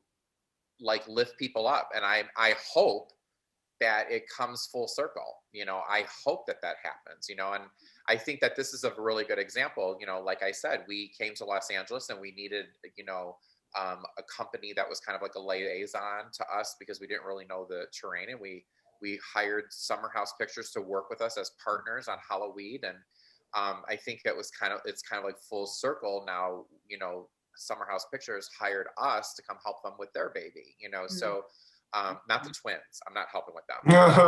Yes, it keeps on giving. I love it. I love it. So I think it's full circle. You gotta like keep up with that. And I love watching Miss Foster and her work that she's doing there in Chicago. I think she's doing a really good job. She's you know, she's had roles on The Red Line and, you know, Chicago, you know, Med, and I think she's doing a great job. You know, I think that she's doing great, and I think that there's so much room for growth for, you know, my fellow actors in Chicago. You know, I'm always rooting for them. You know, I think that Chicago's, you know, talent is a force to be reckoned with. It's just, they don't really have a lot to go for, you know, like it's a limited amount. You know, Dick Wolf has his 4 shows and there's 12 guest spots in a whole year for 30,000 actors to try to go on, you know? So like, that was kind of like, I weighed my options is why I left Chicago. You know, it was kind of like, you know, chubby gay guy. I'm not really gonna be, you know, beating down the doors. So I got to go to a bigger pond. You're just on vacation from what I can tell, because you keep on reaching back. So keep on doing what you I love Chicago. I love Chicago. I love Chicago, but I don't feel it will ever be in the cards to go back. But, you know, like I gotta tell you, like I watched the winter, like my friends post the snow and I'm like, no. I don't do cold. The winters aren't even as bad as they used to be. Oh my gosh. The last winter I was there, they told us on the news, like, because you know everyone's taking the train in that city. They told us on the news, don't have your face exposed for more than 2 minutes or you'll get frostbite. I'm like, I'm out of here. I'm like, you can't even show our face. That was the year of the blizzard. I think we got like 19 inches of snow that year. I think I know what. In a day? Yeah. Yes, girl, we were trapped. I was trapped in my house it was longer than quarantine. I was trapped in my house. Absolutely not. Denise, no, you got to play in it to appreciate it. Nope. No, I am a Southern girl. This from is no better. She's got like, I think the national bird is the mosquito where she's from. So like, I don't even. I can swat a mean mosquito. I'm just saying, you know, I'm a Southern girl. We deal with humidity and that's about just a frizzy hair. Beyond that, Snow and I do not get along, honey. I was going to say, Denise's hair wouldn't be looking like that if she was home right now. I love it. I love all y'all energy, and y'all no doubt work very well together. So I love it when, you know, we can come together in unity, make dope music, dope. It was fun. Singer, wait, before we go anywhere else, I got to. Denise, were you singing? Wait, for real? This is wait, hold on. Producer, I'm intervening as a producer. You wait a minute. Wait a minute. So we're not telling you any secrets. Okay, let me tell you this. That wait. She's an actress. Look, she's a chef because I noticed that you have a cook show too as well. You love cooking. You're a writer. You wrote a book. You got a book out as well. You're right about singing. I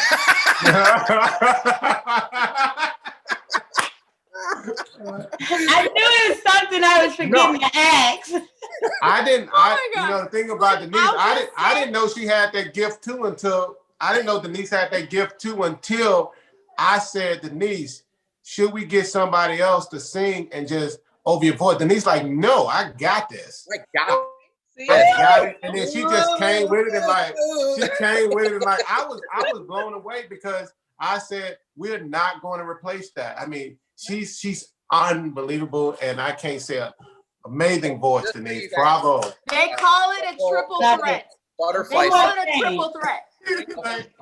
The whole Butterfly soundtrack from Mariah Carey. No one really knows this, but it's not Mariah singing it. It's actually Denise. So You said you would never tell. Oh my God, my contract is going to be revoked. Mariah? For other people. The cat's out the bag now. Mariah is going to kill me, Jayson. The songs on the What film. did you guys think of the music? What did you guys think of the music overall of everything? I love the music. That's why I'm asking about it now. Who are the artists in the Oh boy. So I wish that Tracy was on this call with us. Yeah. He would be the one that would answer all of that. To tell you. Yeah, we do have, I'll let Laz answer some of it because I'm sure he knows, but we have the Never and Again soundtrack is now available on iTunes, and I believe it came out yesterday. It's already out. So Laz, it's already out. Tracy would have been better to answer these questions. So basically you have a lot of great artists on the soundtrack. You know, we have from, I don't know if, I'm sure y'all remember Tweet. yeah. From back in the day, yeah. we have Tim Rogers with the singer Tweet. We have man, it just, I don't know the whole list by heart, but we have just a group of amazing artists, you know, very famous ones, but then we got some independent ones. The soundtrack is by Asa Entertainment. It's available on iTunes. If you love the music in the film, go cop the soundtrack. You gotta go get the soundtrack because the soundtrack is definitely one of those. It's not very many movies that you can pop a soundtrack in and listen to it all the way through. You get what I'm saying? It's like a Jayson's lyric type of soundtrack. You get what I'm saying? LP comes out tomorrow. Wait, all types of moods and zones. So I love it, you know. I love that song. That's why I was like, wait, is it the same Tweet? It is. Oops. Yeah. The oops. Oh, I love that. Yeah. Can I meet Tweet? Yeah, so it's. Can I meet Tweet? I want to meet her. Tell Tracy I want to meet Tweet. Okay. He watching too. Tracy, I want to meet Tweet. Damn it. Tracy, if you're watching, post all the performers in the comments below so we know who they all are. Yeah. Oh, I love that song. Okay, I'm gonna listen to it right after. Do we have any more questions? I have a couple people. Okay, first of all, let me just go through. I don't want to mess up her name. Hold on. So Rakira Eastre says hello. I don't know who that is. She says hello. Katie Beth Umlor says hello. So Katie Beth was one of our makeup artists. Oh, okay. So she was one of them. So she said, we know who she is. Yeah. And Rachel. I love Rachel. Yeah, Rachel was Rachel. yeah, so those were a couple of people that worked on set with us. Okay. Jen Carr. Can I tell a funny story real quick? Sure. I want to say something funny. I remember with, and I know I was reminded of it the other day, looking at one of the makeup artists when they was dealing with the young Denise. We was doing a scene, and now the whole struggle was, I'm like, she have to look less pretty. You know what I'm saying? Like, so I remember you saying that. They put makeup. And so I could tell when I told them, they're like, how are you going to make her look less pretty? I'm like, let's just take all the makeup off her face. So that was I didn't realize how funny it was until I thought back and I looked back at it. Then I saw their side of the story. I'm like, that is true. How can you she's so pretty. How can you make her less pretty? Yeah, she was stunning. I don't know if you've heard this before in another interview. The strange part is when we took all the makeup off, it was Ralph Cole Jr. Ralph, it was Ralph? I didn't know that. They were So Milton, if you notice in the movie, like Milton and Denise's character, they're never really in the same shot at the same time. Just telling all the info. Jayson. Oh, that's too much. Well, I love it. Come on, fill me up. Fill me up. Jayson is telling all our secrets, dude. Seriously? Jayson. Okay. That was private. Damn. This question is for you, Denise and Jayson. Uh-oh. S.A. Styles says, what other character roles would you like to act in the future? I said it last night, and I'm just going to put it out there again. Can I cuss on here? Yep.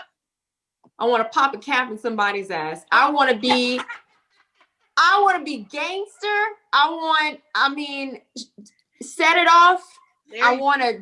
That's what I want. I want to be first not say pop a cap to somebody. Because I'm country. I know how to, girl. Let me tell you something. See, somebody in Kabuki. That's Louisiana.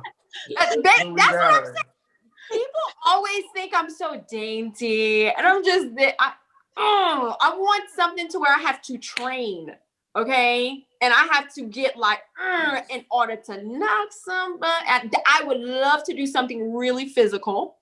And I don't know if I can still do that because, you pass a certain, birthday, maybe not. But I like superhero stuff. Yeah. Okay. I like superhero stuff. So that would be I fun. can But see you in a DC film. I definitely can see you in a DC Well, film. I do voiceover on a show called Young Justice, and I think that's where that came from. I was like, you know what, this chick is bad, and so I think that's where that kind of started. But if it's a superhero, great. But I really want to do something like rough and gangster.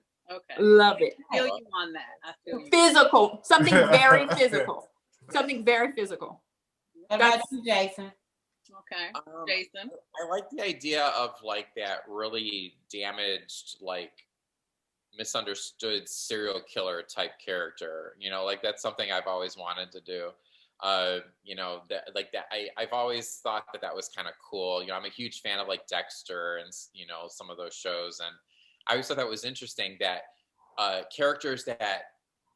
It's so funny, all these vampire movies and everything. They have all these people who are killing everybody, but everyone's like, "Oh, I love him so much." You know what I mean? He's misunderstood. And I thought that would be really interesting as an actor to be able to be such a horrible human being, but still everyone's rooting for you. So I've always wanted to play a role like that. I thought that would be really cool. So okay, so. We need a Thelma and Louise. Here's the superhero. Can we see her? That's Denise in her Catwoman outfit. Okay. Go ahead, Denise. Yes. On the latex. Already worn latex. Okay, so I've done that one. Listen, Jayson, you see how you start stuff? You see? Wait, Jayson, can you post that picture in the comments, please? Oh, I was. Oh my God. What else? I got her emotion. That's when we were doing the Bonges thing, you and I. Roberto's gonna get mad. But listen, if you want to see more of Denise, other than a cat suit, just watch Never and Again. You'll see. Bro, she definitely turned her sexy all the way up in the bedroom scene. Yes, she did. She did. And I love that part because women actually do that. You be trying to find the perfect, when you're surprising, you be trying to find the perfect posture and yeah. And then I walk away and you'll get even sexier. Yeah. Way to go, my girl. What trying. I know, you gotta try sometimes. I'm sure this Valentine's weekend there's gonna be a whole lot of sisters trying okay, wait. This is so true. Oh my God. Jayson, I'm gonna kill you. Okay. We have. I'm trying to get people to watch our movie. I'll do whatever I gotta. Hey. Oh my God. Okay. This one is, this will be, let's see, this is from Marquita. She would like to know, what is some advice that you would have for new actresses such as herself? To manage your expectations. Manage your expectations and make sure you're doing it for the right reasons. For me, it's just, I become alive. I don't know, because I always say I'm a tad of an introvert. Like, I'm just very happy and cool by myself. But there's a certain side of me that comes out whenever I'm in front of the camera. I mean, even this right here, like, this is, when you turn the camera on, you get a very different Denise. I'm really just kind of, I don't know. I was the chick playing with Barbie dolls when I was 16. I don't know. I was just, don't ask. But I said my parents were very strict. Okay. So that's all I could do. But again, manage your expectations, do it for the right reasons. A lot of folks think that it's going to be like dropping dollars and you're going to be doing no. So therefore, if you don't love it, and that's why you're in the game, you'll be very, very disappointed. Like I said, I started out and I'd get food footage. Okay. I was doing it to try to build, a reel of sorts or whatever. And it was nice getting a free meal. You know what I'm saying? So that's how you make connections with people. And over time, this is what I also say, whenever you are on set, whoever it is that you feel is doing the job or whatever, and again, each person's position is necessary. Treat everybody like the upper tier.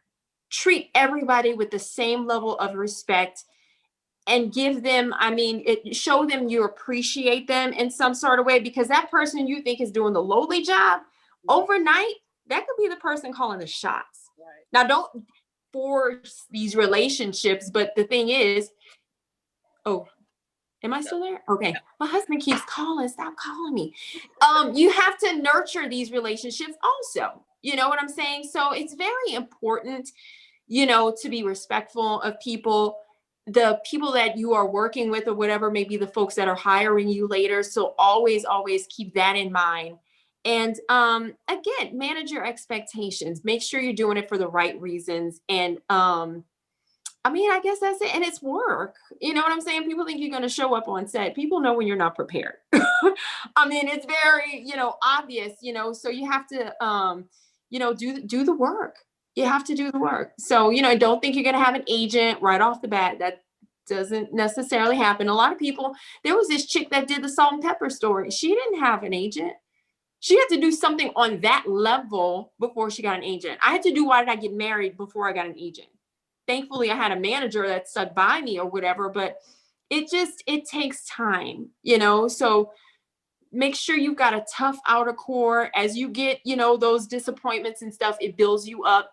It's like a diamond. It's like you got to get that pressure to turn out something great. So, and it's normal. It happens to all of us. Any and everybody that is in this business, stamina is one of the key things.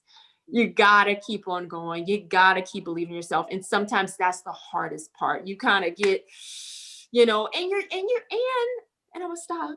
Your career goes in waves. Yeah. Some of the people who didn't have jobs and were asking me for advice when I was on the series, those people are shot out of the stratosphere. I can tell you this chick right now or whatever.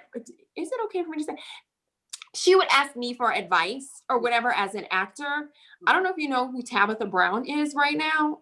The chick that's probably the next Oprah Winfrey. Okay. She and her son and my daughter went to the same daycare.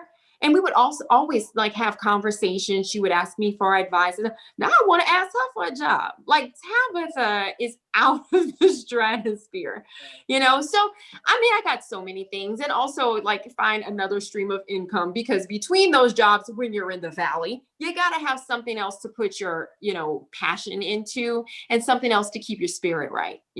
Hence the seasonings and stuff. You have to have something else that keeps you right and motivated during the valley, the peak. You got to believe it's going to come back, but that valley or whatever can be very, very discouraging. So make sure you have something else to fill that void. Jayson. I'm gonna forfeit my answer because we're both actors, and I feel like she's touched on it so much, and I want to redirect, if you don't mind, because I know we have only a couple more minutes. I want to redirect the question kind of to Laz and hear what he would say to. I feel it's really important that we acknowledge the fact that we're in a different, time where people of color and people that have their stories haven't been told in the past that we needed to hear. And I feel like Never and Again is a tribute to that. So I think I would like to redirect, since me and Denise are kind of actors and we both have probably the same answer.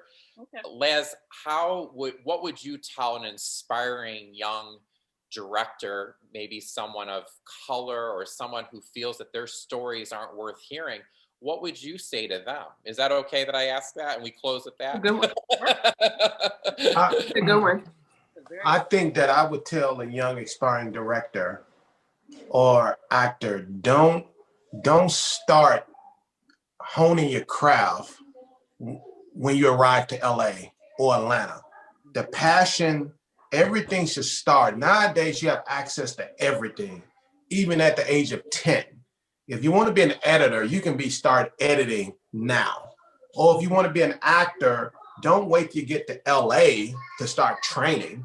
You can start, the passion has to start way before you get to, like, quote unquote, the big leagues. Because once you get to places like LA, you have the best of the best here. So I always think if you love what you're doing, you need to, it has to be such an obsession that you have to work hard day and night. Because remember, the people, when you come to LA, when you come to around the people that have made it, they've been doing it for 20 years. Yeah. They've been through the rough times. They've been through all this stuff. So you have to learn how to run into obstacles, learn how to accept failure. Because if all of a sudden you receive rejection and you quit, that means it was never for you in the first place. I always say every great person in life probably quit the business probably about 100 to 200 times. But they quit it verbally, but it was so deep within them that they wasn't ever going to walk away, because as soon as they quit, they took a nap and woke up and they was back at it again. And that's what a passion has to outweigh any obstacle that you're faced with. And then if you keep striving, you will achieve at something.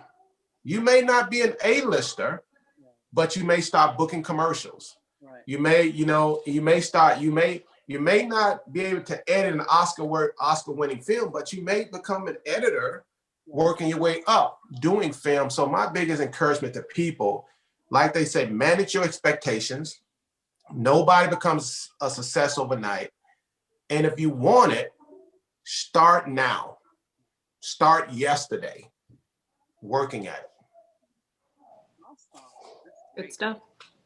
Perfect. Perfectly said, Les. Yes. Mic drop. As with you, Denise. Mic drop right there.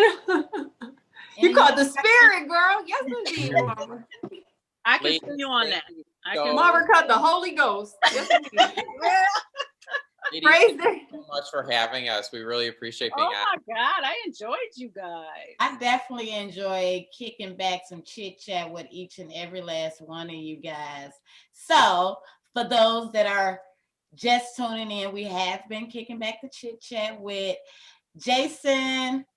You the first one I see you're the only one I see on my screen big right now. That's all. Say your name first. Jayson Bernard. We have the lead actress of the film of the night, Never and Again, Denise Boutte, and also the director, the writer, and producer of the film, LazRael Lison. Did I say that right? Yeah, you said it right. That's fine. Okay. You said it nice, yeah. I want to say you put Lison. It gives me the Pepe Le Pew sound, like Lison. You get what I'm saying? I have one question for Laz. How old are your twins? Tomorrow it'll be 2 years and 6 months. Oh. Because I'm a mother-baby nurse.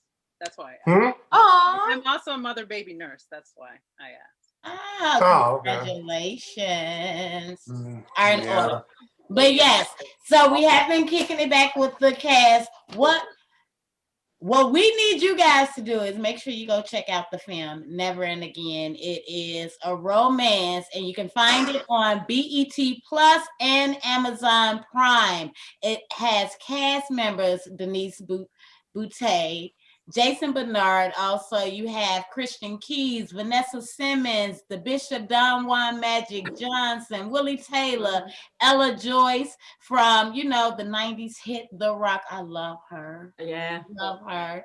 BB Drake, Master P did a cameo. He's also one of the producers on the show. Y'all gotta go check it out. It's definitely a hit. I've watched it 4 times. I'm gonna keep saying that because I've watched it twice. 4 times and I'm going Oh my for the gosh. 5th time. Like, I love romance. Like, I'm the,